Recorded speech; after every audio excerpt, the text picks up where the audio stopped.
우리 옆 사람하고 인사할까요? 안녕.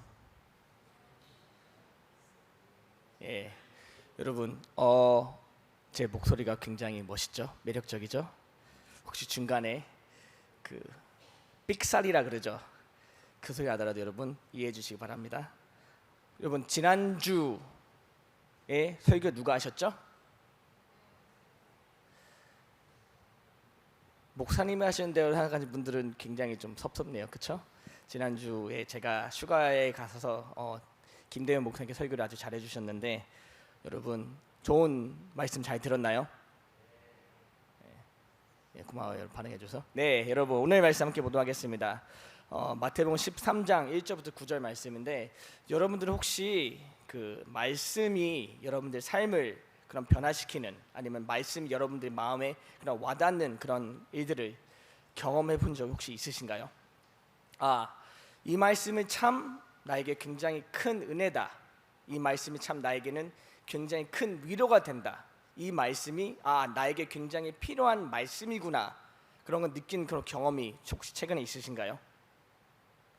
혹시 그런 경험이 없지만, 아직까지는 없었지만 그런 경험, 그러니까 말씀이 나의 삶을 변화시키고 말씀이 나의 삶 가운데 깊숙이 들어오게 원하신다면 오늘 말씀 통해서 그런 일을 경험하시기 바랍니다.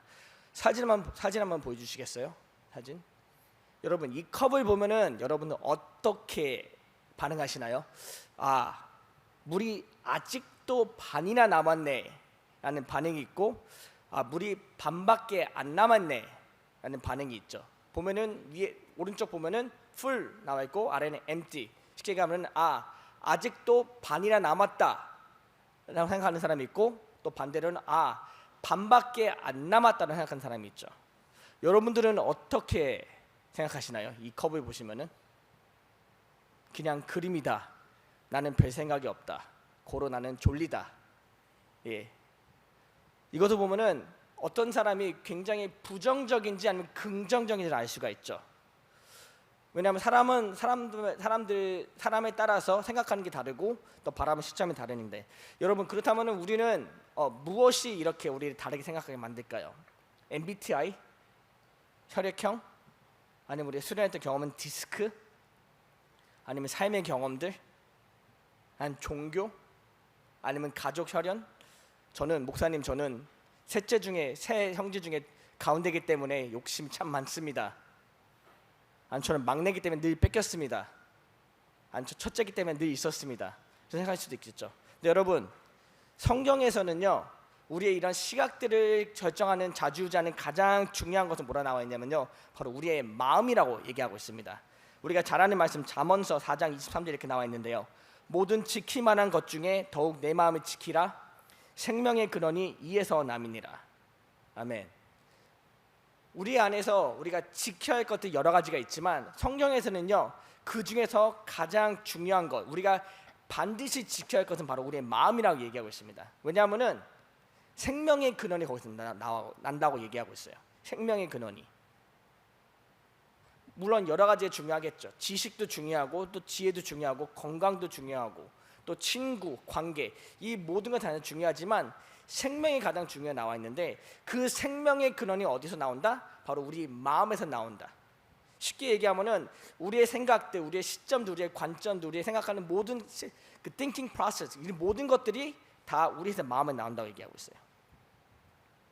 우리의 마음의 상태에 따라서, 쉽게 얘기하면 우리의 마음의 상태에 따라서 우리의 시선, 우리의 감정, 또 우리의 반응, 이 모든 것들이 다 결정됩니다.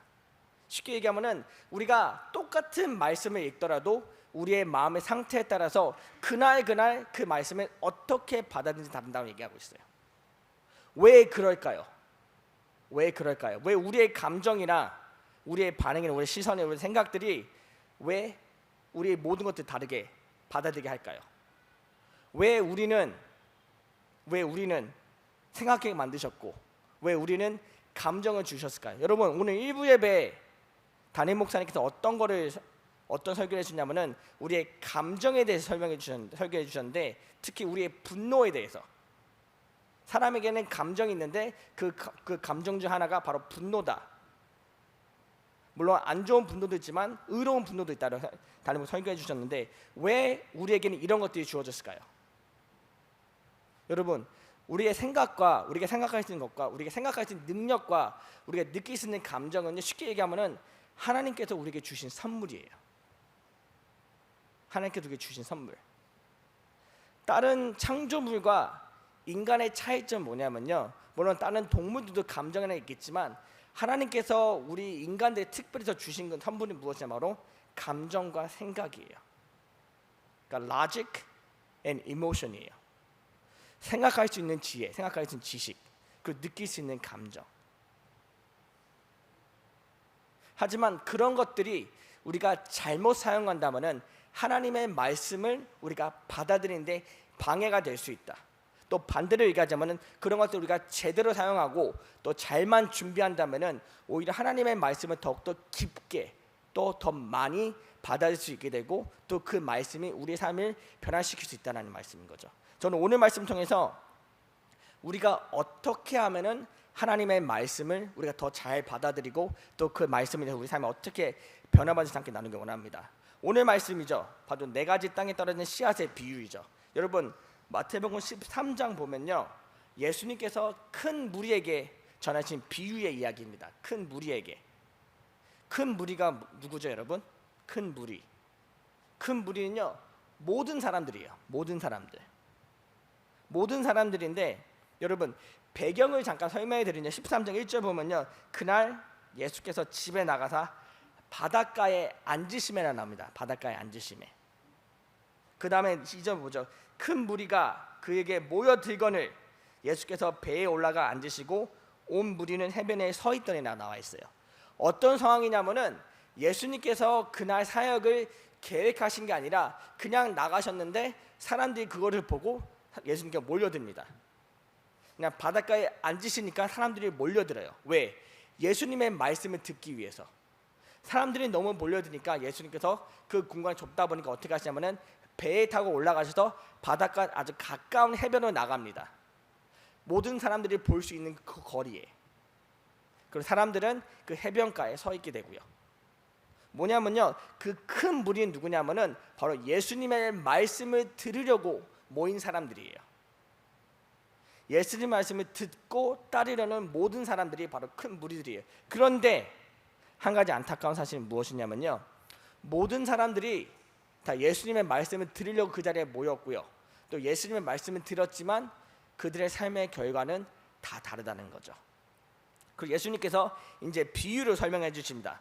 4가지 땅과 씨앗에 대한 비유인데요, 4가지 땅이 있죠. 여러분, 그 4가지 땅의 종류가 무엇이 있죠? 바로 길가가 있고요, 그 다음에 흙이 얕은 돌밭, 그리고 가시떨기, 그리고 좋은 땅이에요. 그렇죠? 뭐냐면요, 각기 다른 상태의 땅을 나타나고 있습니다. 길가, 가시떨기, 흙이 얕은 돌밭, 그리고 좋은 땅. 순서 제대로 할게요. 길가, 그리고 흙이 얇은 돌밭, 그다음에 가시떨기, 그다음에 좋은 땅.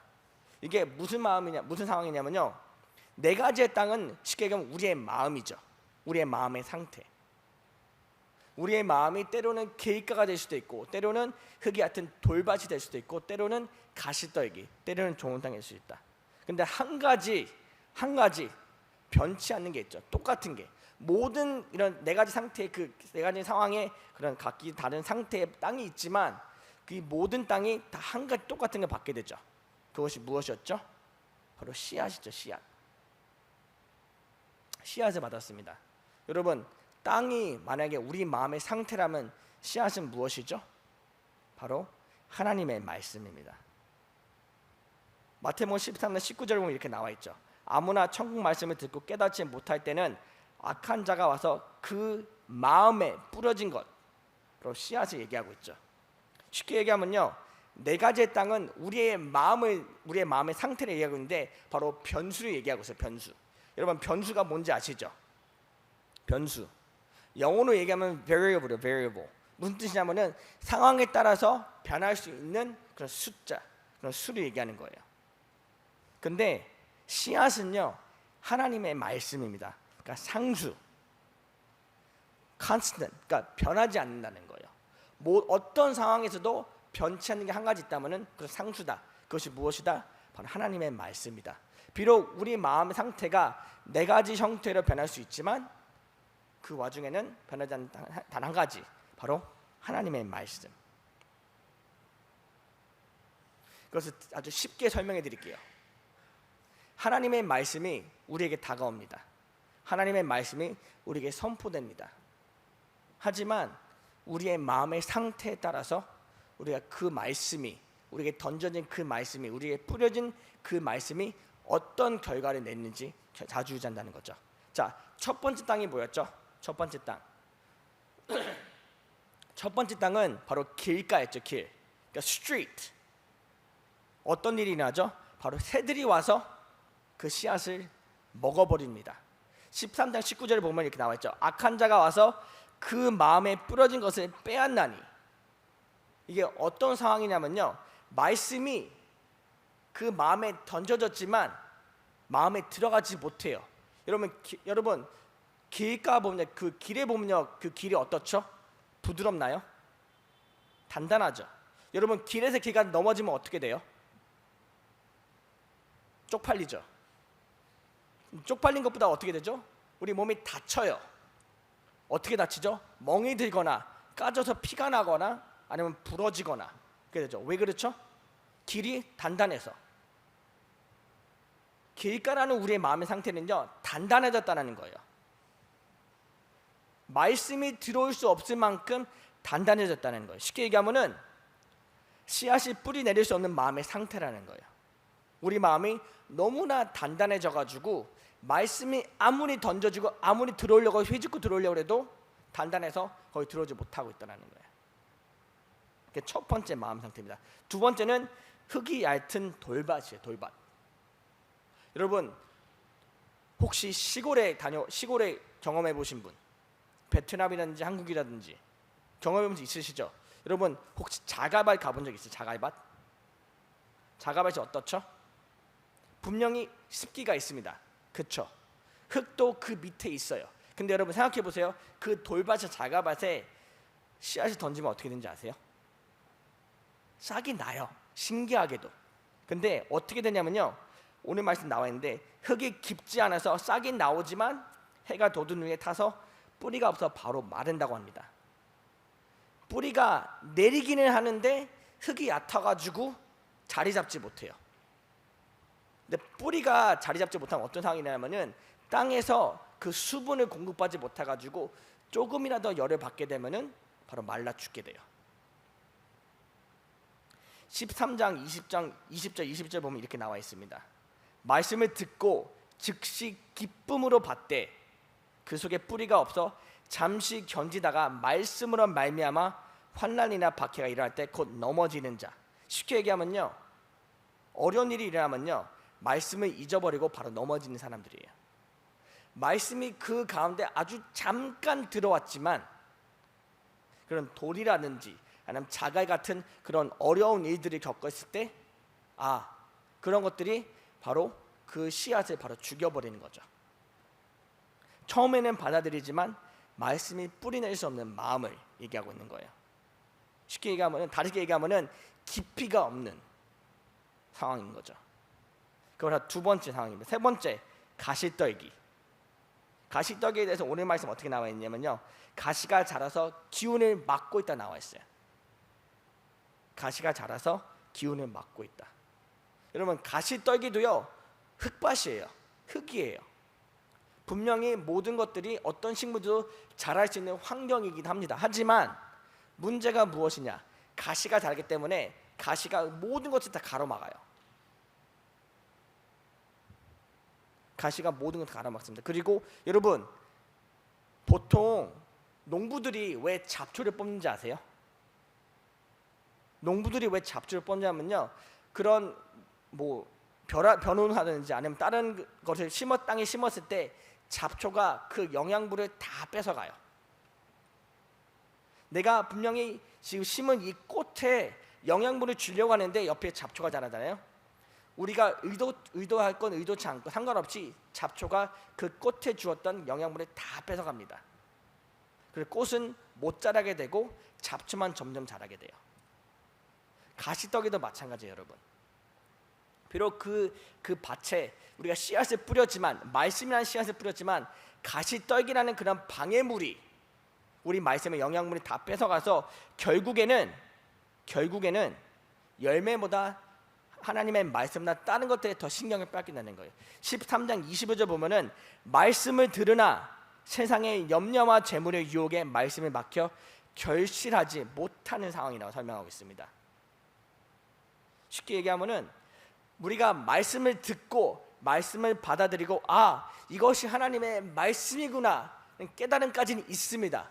그런데 그 말씀보다 다른 것들이 더 좋게 된다는 거예요. 재물 아니면 유혹, 내가 원하는 것들. 그래, 주일보다 TV가 우선이지, 주일보다 유튜브가 우선이지, 주일보다 친구가 우선이지, 주일보다 학업이 우선이지. 여러분, 저는 절대로 이 자리에서 공부가 중요하지 않다고 얘기하는 게 아니에요. 하지만 공부보다 더 중요한 게 있죠. 하나님. 근데 여러분, 가시떨기는 무엇이냐면요, 나의 염려들, 나의 걱정들. 내가 주일날 공부하지 않으면은, 내가 주일날 예배 드리지 않으면은, 예배 드리는 시간까지 내가 포기하지 않으면은 나는 성적이 오를 수 없어. 그런 잘못된 생각들이 우리를 예배하는 데 방해한다는 거죠. 그런 잘못된 염려와 걱정들이 하나님의 말씀이 지금 이 자리에 선포됨을 불구하고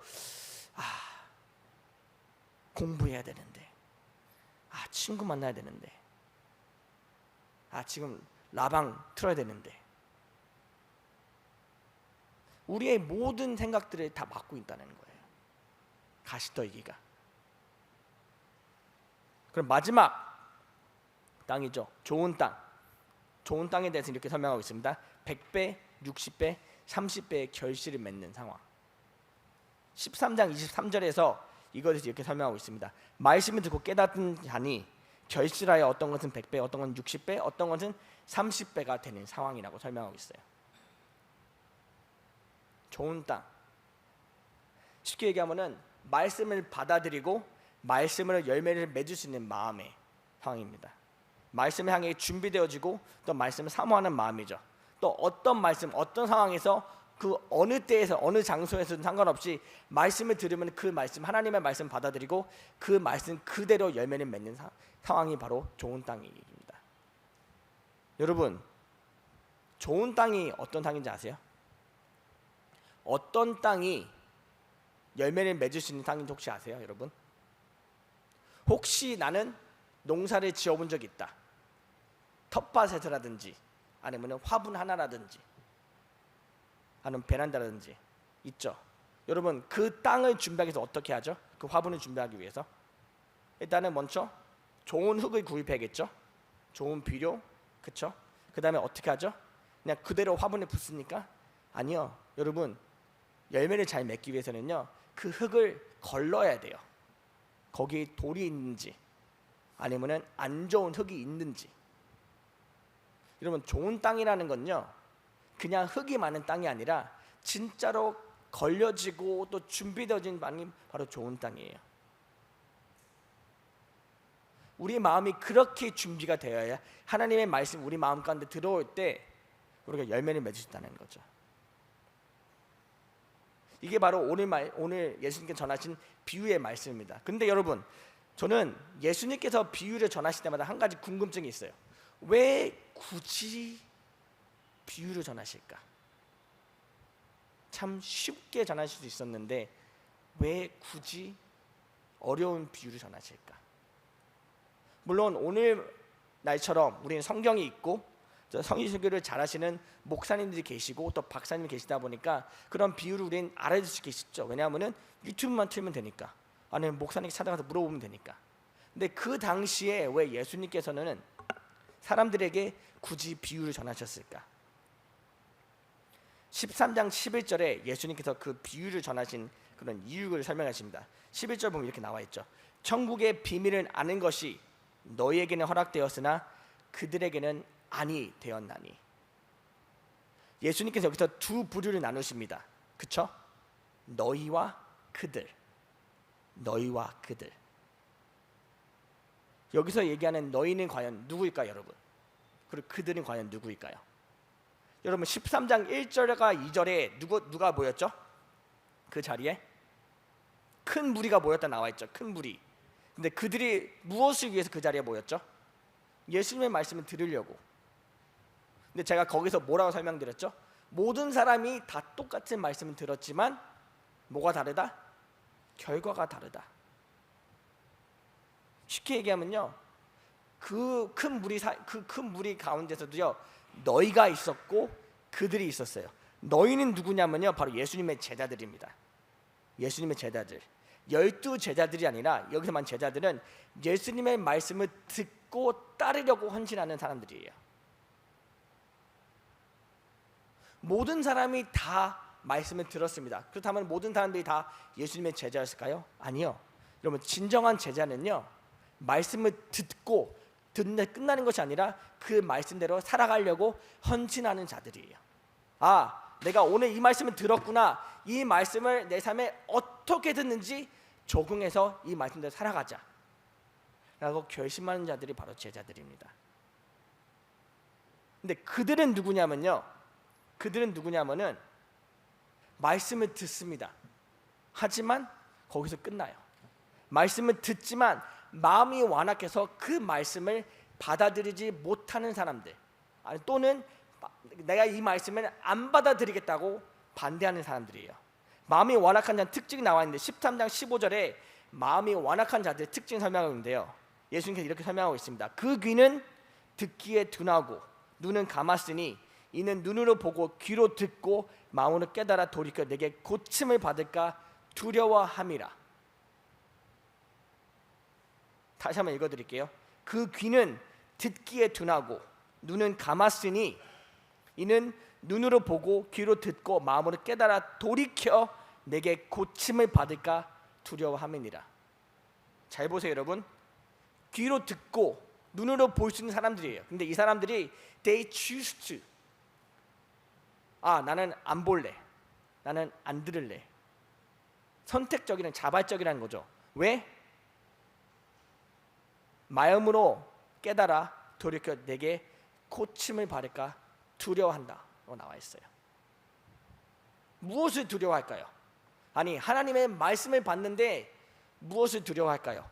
우리의 진리고 우리의 삶의 지침서이고 하나님의 말씀을, 이 말씀을 받는데 과연 그들은 무엇을 두려워할까요?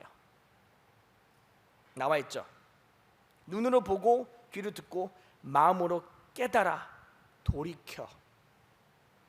뭐냐면은 세상적인 것들이 하나님의 말씀보다 더 좋다라는 거예요. 하나님의 말씀이 진리인 거는 알아. 알겠어. 근데 나는 조금 더 즐길래. 하나님께서 도둑질 하지 말라 그랬는데 어머니의 지갑에서 50만 원짜리 하나 훔치기 너무 재밌는데, 지금 내 앞에 있는 누군가가 지금 웃고 있는데, 경험이 있는 것처럼 웃고 있는데, 거짓 증언하지 말라 그랬는데 친구 뒷담하는 게 너무나 재밌는데, 예수님 하루만 시간을 주세요. 더 즐기고 오겠습니다. 바로 이런 마음이에요, 여러분. 내가 오늘 이 말씀을 들었는데 그렇구나, 이게 진리였구나, 나는 지금 이 순간부터 그런 나의 잘못된 행동을 하지 말아야겠다 라고 결심을 하는 것보다는 내가 이 말씀을 내일 다시 한번 읽고 그때부터 시작하자. 여러분 진짜로 이런 사람들이 있습니다. 한국의 어떤 부자가 이런 고백을 했어요. 내가 조금만 더 일찍 예수님을 믿었더라면. 그 부자의 고백이 왜 그렇게 고백했냐면요, 자신이 부당한 방법으로 재물을 가해찬 것도 알고 있어요. 하지만 자신은 그 부가 너무나 좋았던 거예요. 돈이구나, 돈이 최고다, 돈밖에 없다, 돈으로 뭐든지 다 할 수 있어. 근데 어느 날 예수님 만납니다. 예수님이 참된 구주시구나. 그런데 예수님께서 돈을 포기하라고 하시네. 삭개오 얘기 들으면 나도 갚아야 되나? 아니다, 내가 조금만 더 누리고 갚자. 여러분 제가 만들어낸 얘기 같죠? 예, 아닙니다. 진짜 실화예요. 근데 그 부자가 죽기 전에 이런 고백했다 그래요.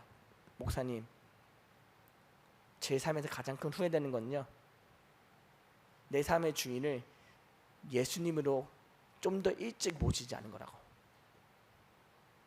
왜? 돌고 돌고 돌아서 결국에는 마지막 도착했다라는 거예요. 하지만 내가 만약에 말씀으로 예수님이 내 삶의 주인을 조금 더 일찍 섬겼다면은 이 기쁨을 좀 더 누릴 수 있었을 텐데 돈을 버리지 못했다. 여러분, 이것이 바로 두려워하는 마음이에요. 말씀을 우리 가운데 들여고 할 때 그 말씀이 내 삶을 완전히 변화시킬까 봐 지금 내가 갖고 있는 거 너무나 좋고 너무 즐기고 있기 때문에 이것을 내려놓고 싶지 않은 마음 때문에 두려워하는 마음이 생긴다는 거죠. 예수님께서 오늘 말씀하십니다. 귀 있는 자는 들으라. 귀 있는 자는 들으라. 여러분께 질문할게요. 여러분께서는 너희입니까? 아니면 그들입니까? 여러분께서는 제자입니까? 아니면 두려워하는 자들입니까?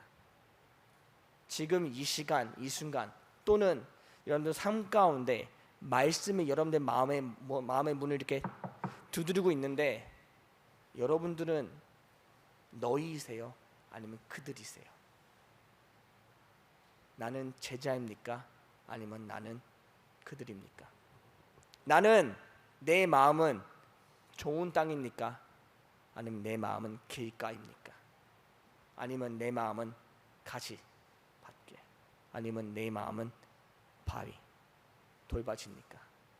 여러분, 상수와 변수 제가 좀 전에 설명해 드렸죠. 상수는요 어떤 상황에도 변하지 않는 거예요. 수학 좋아하시는 분들 아실 거죠? 그렇죠? 수학 좋아하시는 분들 어떤 이퀘이션에도 어떤 방정식에도 상수는 변치 않습니다. 우리 삶 가운데 상수가 하나 있죠. 바로 하나님의 말씀. 근데 변수가 있습니다. 무엇이죠? 바로 우리의 마음이에요. 우리의 감정에 따라서, 우리의 상황에 따라서, 우리의 경험에 따라서 우리의 마음은 변했습니다. 여러분, 하나님의 말씀은요 어떤 상황 가운데서 우리에게 주어지고 있어요. 계속해서 선포되고 있어요. 지난주 주일 제가 없더라도 하나님의 말씀 선포되었죠.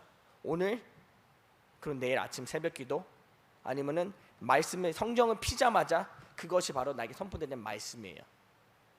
하나님의 말씀 이렇게 계속해서 여러분 삶 가운데 주어지고 있고요. 여러분의 마음을 계속 두드리고 있습니다. 그렇다면은 여기서 질문은 이거죠.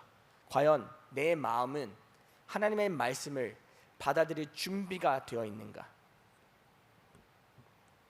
아니면 내 마음은 하나님의 말씀을 받아들이고 싶어 하는가?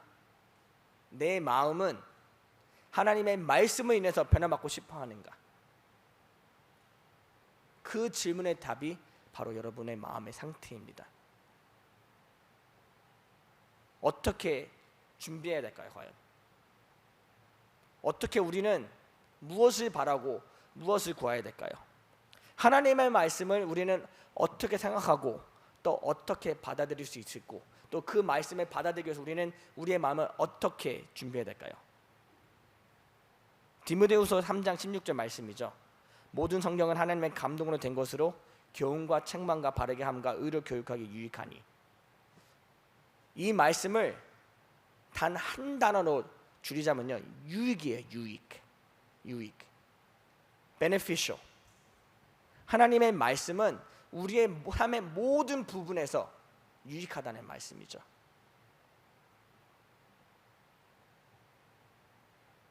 백해 유익한 하나님의 말씀. 백해 무익한 목사님이 좋아하는 콜라가 아니라 백해 유익한 하나님의 말씀. 먹어도 우리에게 유익한 하나님의 말씀이에요. 이 말씀을 우리가 받아들이기 위해서, 그리고 그 말씀을 받아들였을 때 우리가 열매 맺기 위해서 우리의 마음을 준비해야 되죠. 여러분, 농부가 농사를 준비하기 위해서 얼마나 고생하는지 아세요, 여러분? 씨앗을 뿌리는 일은요 가장 쉬운 일 중에 하나라고 얘기하더라고요. 농부가 농사를 준비하기 위해서 그 밭을 일구죠, 여러분. 근데 그 밭을 가기 위해서 어떻게 하는지 아세요? 돌, 잡초, 안 좋은 흙, 그다음 곤충들, 벌레들 다 걸러냅니다. 그 작업만 여러분 몇 개월씩 해요. 왜? 비가 오면은 다시 돌이 떨어지고 또 바람이 불면 다시 또 낙엽이 떨리고, 여러분 그러다 보니까 계속해서 씨앗을 뿌리기 전까지 그 작업을 계속해야 돼요. 또 거기서 끝나는 게 아니죠. 말씀이 주어지면요, 씨앗을 뿌리면 뭐 해야 되죠? 비료를 뿌리고 또 영양을 공급해야 되죠. 또 씨앗이 잘 뿌려지고 뿌리낼 수 있도록 계속해서 갈아야 돼요. 또 계속해서 망봐야 되고요. 또 벌레가 먹지 않는지 계속해서 지켜봐야 되죠. 여러분, 이것이 바로 우리 마음을 준비하는 방법이에요. 여러분들께서 만약에 말씀을 위해서 변화받고 싶잖아요. 그렇다면 여러분의 마음을 이렇게 준비하셔야 합니다. 여러분의 마음간에 있는 불순한 모든 것들 다 버리셔야 돼요. 지금 내가 하나님의 말씀을 보고 있고 또 읽고 있는데, 지금 내가 설교를 듣고 있는데, 지금 내 마음에 하나님의 말씀을 듣지 못하는 방해하는 모든 것들, 친구와의 관계들, 아니면 어젯밤에 봤던 유튜브, 아니면 지금 내 마음속에 울리는 음악들. 여러분, 많은 분들이 가요를 듣지 말라는 이유가 바로 이거, 그 중에 하나가 이거거든요. 사실은 중독돼요. 진짜.